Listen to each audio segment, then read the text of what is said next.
Righty. Oh, okay. So this is week 2. This is class number 2 out of 6 for the STARS Reading Language Arts 2023 test preparation. So last week they were pretty good.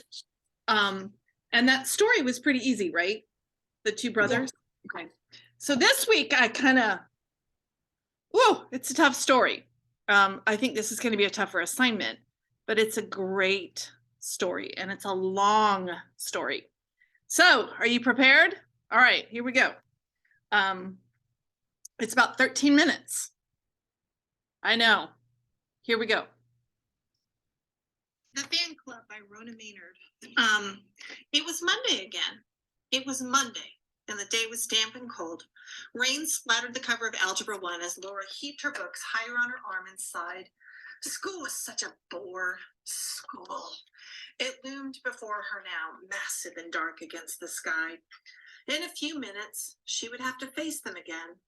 Diane Goddard with her sleek blonde hair, and Terry Pierce in her candy pink sweater, and Carolyn, Stephen, Bill, and Nancy. There were so many of them, so exclusive as they stood in their tight little groups, laughing and joking. Okay, I'm going to stop the story right there. Ooh, it went dark for a second. There we go. So I have a couple of words on the board that I want to kind of go over with you. You can see already in the story, she's not included in the popular group, is she? So when we think about popular kids, and she's going to refer to them as the in crowd, it's kind of a group everyone wants to be a part of, yes? Okay. But not everybody gets to be in that exclusive group. And sometimes the people that are in that group are not so nice. Agreed?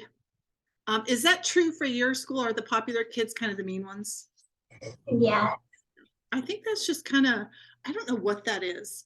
So there's a couple of things I want you to look out for as I continue this story. Number one, peer pressure. What I love about this story and why I chose it, even though it's long, is everyone faces and feels that peer pressure, adults too. So I looked up the definition and I'm looking at my whiteboard. It's a feeling one must do or say something as similar to those in one's age group and social group in order to be liked and respected. Okay, like I told you, we all want to be included, right? So let me give you an example that adults like your mom and dad do. They buy nice houses, expensive houses. Why? They feel pressure to fit in with all their other friends who live in nice houses. The same thing is true for driving a nice car. I see a lot of Teslas around here. Don't know about you. Never seen so many Teslas. I was just in New York last weekend and I saw one. Yeah, New Yorkers don't have Teslas because there's nowhere to charge them. But they drive nice cars, I'm not going to lie. So there's that pressure. Why? Because status, we want to fit in, right? So conformity is the actual action. So peer pressure is this feeling, this pressure we feel. When we conform, we actually behave or think in the same way as other people in a group or society. And we tend to go along with what everyone else is doing, and we do it ourselves. So let's talk about bullying, because you're going to see that in a story as well. A bully is someone who seeks to harm, intimidate, or coerce another, usually someone who is vulnerable. And I just want to address in the story why people bully. Bullying is a learned behavior. What does that mean? It means they were bullied. A bully has been bullied before. So that's important to the story because there's this twist at the end. Okay, so Laura is the main character in this story, and Laura is bullied by this in crowd. So just pay attention to all the times they make her feel inferior. They make her feel like she's not enough. Okay, so I'm going to continue the story. I wanted to make sure I did that before so you knew what to look for. Okay. Why were they so cold and unkind? Was it See? because her long stringy hair hung in her eyes instead of dipping in graceful curls? Was it because she wrote poetry in algebra class and got A's in Latin without really trying? Shivering, Laura remembered how they would sit at the back of English class, passing notes and whispering. She thought of their identical brown loafers, their plastic purses, their hostile stares as they passed her in the corridors. They didn't care. They were clods, the whole lot of them. Woo! She shoved her way through the door. There they were. They thronged the hall, streamed in and out of doors, clustered under red and yellow posters advertising the latest dance, mohair sweaters, madras shirts, pea green raincoats. They were all alike, all the same. And in the center of that group, as usual, Diane Goddard was saying, "It'll be a riot. I just can't wait to see her face when she finds out." Were they talking about her? What a scream! Can't wait to hear what she says. Silently, she hurried past and submerged herself in the stream of students heading for the lockers. It was then she saw Rachel Horton, alone as always, her too long skirt billowing over the white, heavy columns of her legs, her freckled face ringed with shapeless black curls. She called herself Horton, but everyone knew her father was Jacob Hortensky, the tailor. He ran that greasy little shop where you could always smell the cooked cabbage from the back rooms where the family lived. "Oh, Laura," Rachel was calling her. Laura turned, startled. "Hi, Rachel." "Laura, did you watch World of Nature last night on Channel 11? No, I didn't," Laura hesitated. I almost never watch that kind of program." "Well, gee, you missed something last night. I mean, it was a real good show. Laura, it showed this fly being born." Rachel was smiling now. She waved her hands as she talked. "First the feelers and then the wings, and they're sort of wet at first, the wings are. Gosh, it was a good show." I bet it was." Laura tried to sound interest. She turned to go, but Rachel still stood there, her mouth half open, her pale moon-like face strangely urgent. It was as if an invisible hand tugged at Laura's sleeve. "And Laura," Rachel continued, "that was an awful good poem you read yesterday in English." Laura remembered how Terry and Diane had laughed and whispered. "You really think so?" "Well, thanks, Rachel. I mean, not too many people care about poetry." "Yours was real nice, though. I wish I could write like you. I always like those things you write." Laura blushed. "I'm glad you do." "Laura, can you come over sometime after school tomorrow, maybe? It's not very far, and you can stay for dinner. I told my parents all about you." Laura thought of the narrow, dirty street and a tattered awning in front of the tailor shop. An awful district, the kids said, but she couldn't let that matter.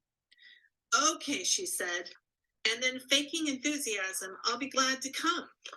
She turned into the algebra room, sniffing at the smell of chalk and dusty erasers. In the back row, she saw the in group, laughing and joking and whispering. What a panic. "Here, you pick the first one." Diana and Terry had their heads together over a lot of little cards. You could see they were cooking up something. Fumbling through the pages of her book, she tried to memorize the theorem she hadn't looked at the night before. The laughter at the back of the room rang in her ears. All those smiles, those heartless smiles. A bell buzzed in the corridors. Students scrambled to their places. "We will now have the national anthem," said the voice on the loudspeaker. Laura shifted her weight from one foot to the other. It was so false, so pointless. How could they sing of the land and the free when there was still discrimination? Smothered laughter behind her. Were they looking at her? And then it was over. Slumping in her seat, she shuffled through last week's half-finished homework papers and scribbled flowers in the margins. "Now, this one is just a direct application of the equation." The voice was hollow, distant, an echo beyond the sound of rustling papers and hushed whispers. Laura sketched a guitar on the cover of her notebook. Someday she would live in the village and there would be no more algebra classes and people would accept her. She turned towards the back row. Diane was passing around one of her cards. Terry leaned over smiling. "Hey, can I do the next one?"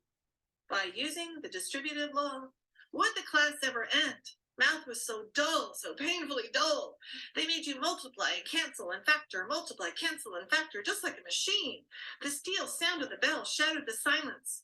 Scraping chairs, cries of, "Hey, wait!" The crowd moved into the hallway now, a thronging, jostling mass. Alone in the tide of faces, Laura felt someone nudge her. It was Ellen. Hey, how's that for a smart outfit?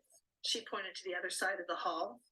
The gaudy flowers of Rachel Horton's blouse stood out among the fluffy sweaters and pleated skirts. What a lumpish, awkward creature Rachel was. Did she have to dress like that? Her socks had fallen untidily around her heavy ankles, and her slip showed a raggedy edge of lace. As she moved into the English room, shoelaces trailing, her books tumbled to the floor. Isn't that something, Terry said. Little waves of mocking laughter swept through the crowd. The bell rang, the laughter died away. As they hurried to their seats, Diane and Terry exchanged last-minute whispers. Make one for Steve, he wants one too. Then Miss Merrill pushed aside the book she was holding, folded her hands, and beamed. All right, people, that will be enough. Now today we have our speeches. Laura, would you begin, please?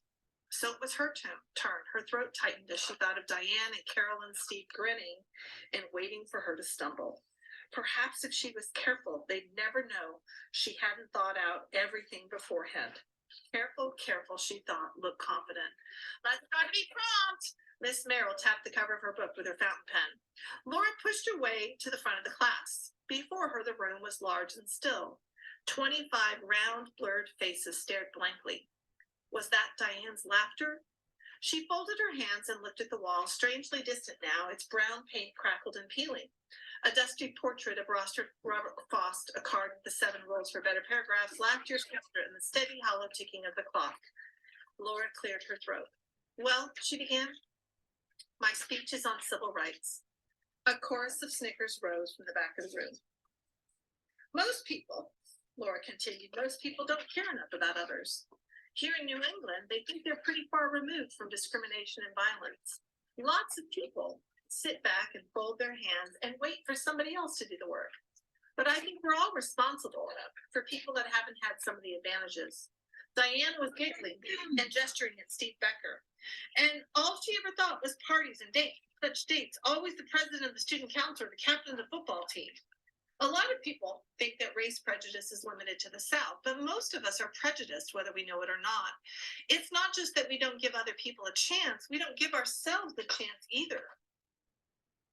We form narrow opinions and we don't see the truth. We keep right on believing that we're open-minded liberals when all we're doing is deceiving ourselves. How many of them cared about truth? Laura looked past the rows of blank, empty faces, past the bored states and cynical grins. But I think we should try to forget our prejudices. We must realize that we've done too little for too long. We must accept the fact that one person's misfortune is everyone's responsibility. And the natural dignity of people, a dignity that thousands are denied. None of them knew what it was like to be unwanted, unaccepted. Did Steve know? Did Diane? Most of us are proud to say that we live in a free country, but is this really true? Can we call the United States a free country when millions of people face prejudice and discrimination? As long as one person is forbidden to share the basic rights we take for granted, as long as we are still the victims of irrational hatreds, there can be no freedom. Only when every American learns to respect the dignity of every other American can we truly call our country free. The class was silent. Very nice, Laura. Things remained quiet as other students droned through their speeches. I'm going to stop and finish it the rest, okay? Then Miss Merrill looked briskly around the room. Now, Rachel, I believe you're next. There was a ripple of dry, humorless laughter, almost, Laura thought, like the sound of a rattlesnake. Rachel stood before the class now, her face red, her heavy arms piled with boxes. Diane Goddard tossed back her head and winked at Steve. Well, don't we have lots of things to show? Said Miss Merrill. But aren't you going to put those boxes down, Rachel? No, not there. Man, that kid's dumb, Steve muttered, and his voice could be clearly heard all through the room. With a brisk rattle, Miss Merrill's pen tapped the desk for silence. Rachel's slow smile twitched at the corners. She looked frightened. There was a crash and a clatter as the tower of boxes slid to the floor. Now everyone was giggling. Hurry and pick them up, said Miss Merrill sharply. Rachel crouched on her knees and began very clumsily to gather her scattered treasures. Paper and boxes lay all about, and some of the boxes had broken open, spilling their contents in wild confusion. No one went to help. At last, she scrambled to her feet and began fumbling with her notes. My speech is on shells.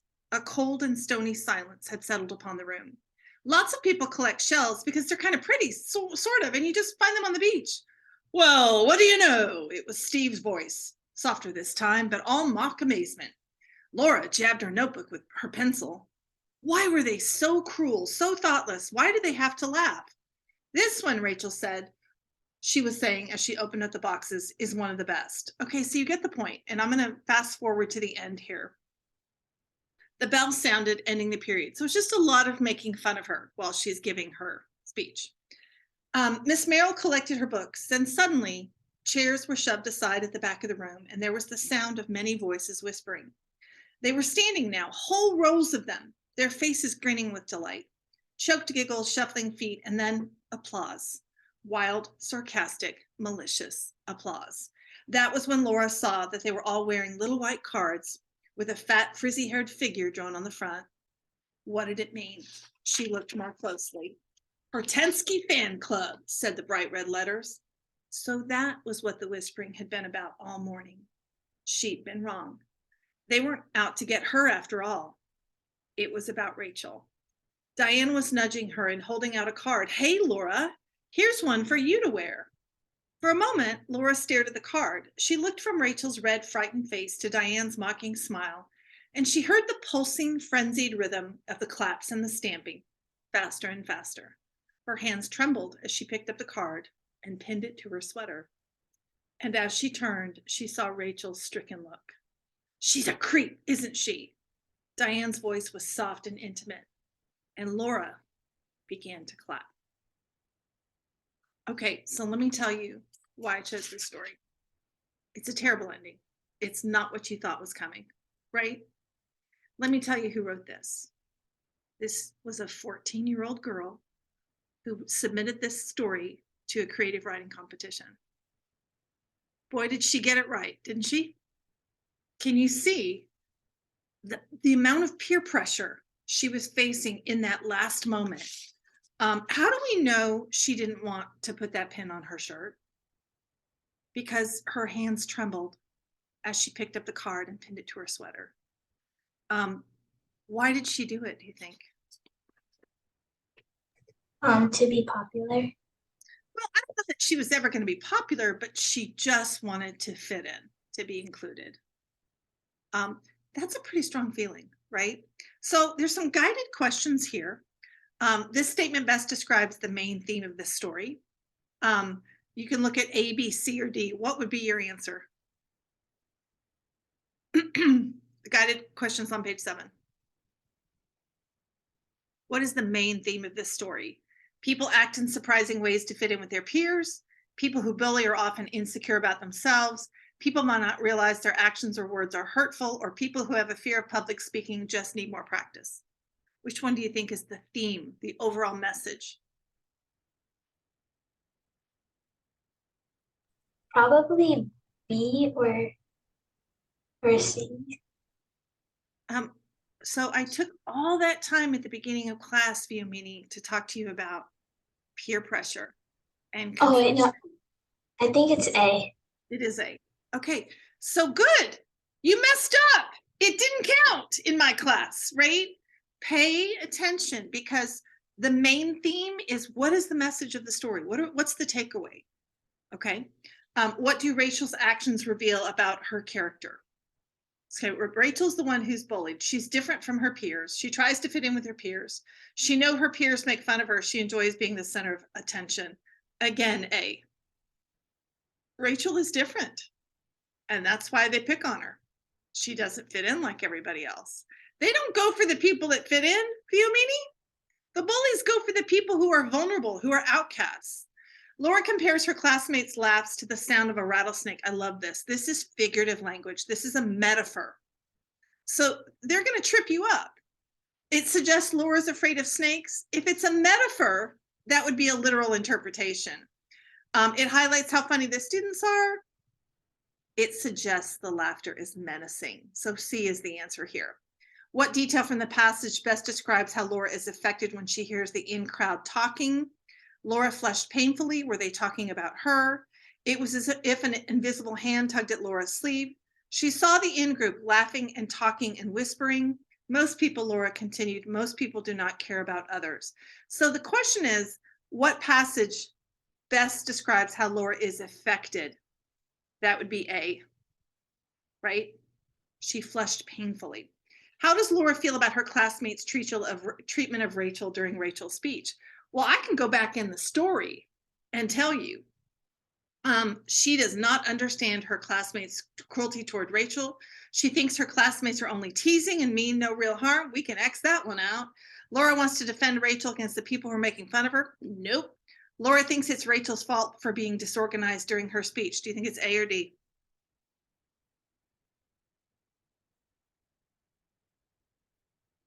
Probably D. Oh, wait, now it's A. Yeah, I think it's A. What realization does Laura come to by the end of the story? The in-group considers Laura to be part of their group. The in-group has been laughing at Laura and Rachel all day. The in-group has been making fun of Rachel all day, not Laura. The in-group will make fun of Laura if they realize she's friends with Rachel. I think it's C. She realized it wasn't her. They'd been making fun of Rachel all day. That's the realization. And she's grateful. They're not bullying me for a change, right? Okay, so I'm going to go on. You can kind of look at the next one. The next page, what I did was purposely gave you bullets for the most important parts of the story when Laura felt like they were talking about her. These are the places in the story. So we have Laura. She's our protagonist. We have the in crowd, and this is our group of protagonists. And then we have this minor character, Rachel, and she would be called the foil. She's the one who flips everything around. Laura's conflicted about how to respond to the whispering and laughter attacks she believes the in crowd is addressing to her, but comes to find out they're bullying another student, Rachel. It's a great setting, a school setting. We assume that, we could put this story in any classroom. It would work. Why is this important? Laura was the victim of past bullying by the in crowd. So she assumed they were whispering and plotting about her. The resolution in this story is a twist and surprise because the reader thinks Laura will stick up for Rachel. Didn't you kind of want her to? But instead she joins in the bullying. And I want you to think about a 14-year-old wrote this. What an incredible insight into human behavior. Laura was desperate to fit into. No one wants to be excluded or be the outcast. So I love that this 14-year-old author understood that and made the story end that way. So this is your definition of peer pressure and conformity, which I did at the beginning of class. Okay, so here is your STARS prompt. Okay. After being a victim of the in-crowd's bullying, Laura clearly knew what it felt like to be singled out and ridiculed. So when the popular group at her school bullies Rachel, why does Laura not take a stand? Why doesn't she, defend Rachel? Explain, here's your prompt, why you think Rachel chose not to defend Rachel and instead decided to bully Rachel so that she could be accepted into the in crowd. Okay, so what you're going to do here, again, first person response, is you're going to reply to that response. So this right here, this essay prompt, you're going to create a topic sentence. So I've given you 4 options here. You cannot use mine. Remember, this is all your own, but it's just to get you thinking. And by the way, all 4 of these are claims. Remember, you have to make a claim, meaning that you can back up. Well, I can tell you, girl, this story is so long, it's going to be easy to back up. Okay? In my opinion, Laura was not strong enough to fight against the in crowd, and she joined with them so they would not poke fun of her anymore. In my opinion, Laura was sympathetic to the mistreatment of Rachel, but too insecure to stand up for her and herself by saying no to the in crowd. In my opinion, Nora never had a strong relationship with Rachel, but only identified with her because they were both outcasts, which is why when the in crowd accepted her, she went along with them. And I'm going to prove that one. Okay. In my opinion, Laura was a hypocrite who gave a speech about prejudice and discrimination, how all people should treat others with dignity and respect, when she herself did not practice what she preached. That's a good one too, isn't it? Okay, so remember, we make a claim, and that claim is a response to the prompt. We back it up, give 3 reasons to support that claim, and then we give proof from textual evidence. Okay, so here is my outline. So again, I told you I was going to choose that prompt number 3. I really believe in the story that Rachel and Laura were not friends. So I'm going to back that up. Laura knows the popular group are considered the in crowd, and she knows she doesn't fit in with them, which was why she was so sensitive to their whispering. This was clear to me when Laura was thinking, there were so many of them, so exclusive as they stood in their tight little groups laughing and joking. Why were they so cold and unkind? Okay, so you get the idea here. So I want you to go to the bottom because I'm running out of time. And I'm going to give you how I wrote the example paragraph, okay? In my opinion, Laura never had a strong friendship with Rachel, but only identified with her because they were both outcasts, which is why the in crowd accepted her. She went along with them. First of all, Laura knows the popular group are considered the in crowd, and she knows she does not fit in with them, which is why she was so sensitive to their whispering. This was clear to me when Laura was thinking, they were so many of them, so exclusive as they stood in their tight little groups laughing and joking. Okay, is that the right one? Hold on. I'm missing something. I need to correct that. There should be a sentence after that quote. I messed that up. Okay, so, okay, I'm gonna tell you what I would do. Why were they so cold and unkind? Okay, Laura, here's what this says to me, and this is what I would say here. I should have had a sentence after this. I was trying to fit it all on one page, so I kind of cut something. I believe she knew exactly what the in crowd was all about. She knew they were mean and they were spiteful, but I also believe that Rachel wasn't a strong enough friend, because when she invited her over to her house, she didn't really want to go, right? And when she talked to her in the hall, she really didn't want to talk to her. She didn't want to be seen talking to her. Does that make sense? Second of all, I would believe it was evident in the story. Laura was hesitant to become friends with Rachel. I think she knew Rachel was an outcast. When Rachel talks to Laura in the hallway, Laura's simply being considerate. I believe I knew this when Rachel congratulated Laura, saying that was an awful good poem you read yesterday in English. Laura was shown to recall how Terry and Diane had laughed and whispered. I was thinking how this showed how Laura was struggling with what to do. She knew how mean the in crowd had been about her poem, and here was Rachel being so complimentary and nice. So she's conflicted here, isn't she? She recognizes Rachel's actually being nice, yeah? Third, as the story progressed, it became evident Laura was aware of the escalating tension and whispering from the in crowd, and there were hints it was about the popular kids attacking Rachel in the story. When Laura was finally included by Ellen, I think she started to realize she was more accepted and Rachel was the outcast. This was shown when Ellen said to Laura, "Hey, how's that for a smart outfit?" This was followed by Ellen pointing to Rachel and Laura thinking to herself, the gaudy flowers of Rachel Horton's blouse stood out among the fluffy sweaters and pleated skirts. What a lumpish, awkward creature Rachel was. Did she have to dress like that? In my opinion, this is the place in the story where it shows she did not have a connection with Rachel, that she was easily swayed before the end of the story. Does that make sense, Biomini?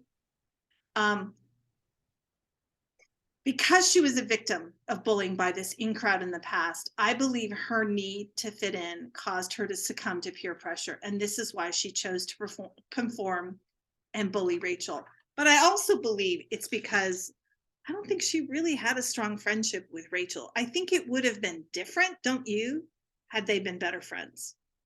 I think that that's really important in the story as well. So remember, I just had to prove my claim, Biomini.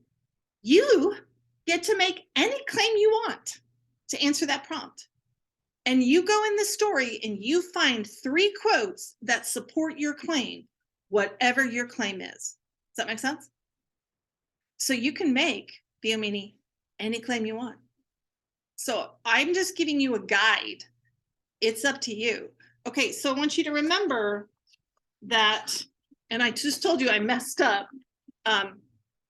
And it's on my door. Introduce your reason.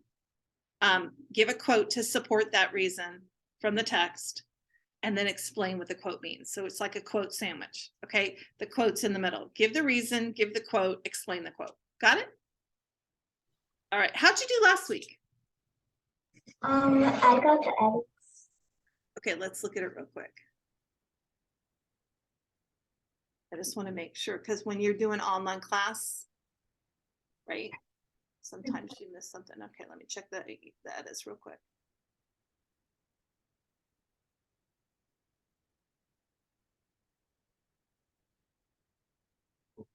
It looks good, kiddo. Looks good. Good job with the edits. So you did exactly that. You gave the reason, the quote. So that story was a little easier, wasn't it? Mhm. Okay, but here's the good news. There's a lot more to work with here. Okay, next week's story will be shorter. Okay, you're good to go. Bye, Miss Nancy.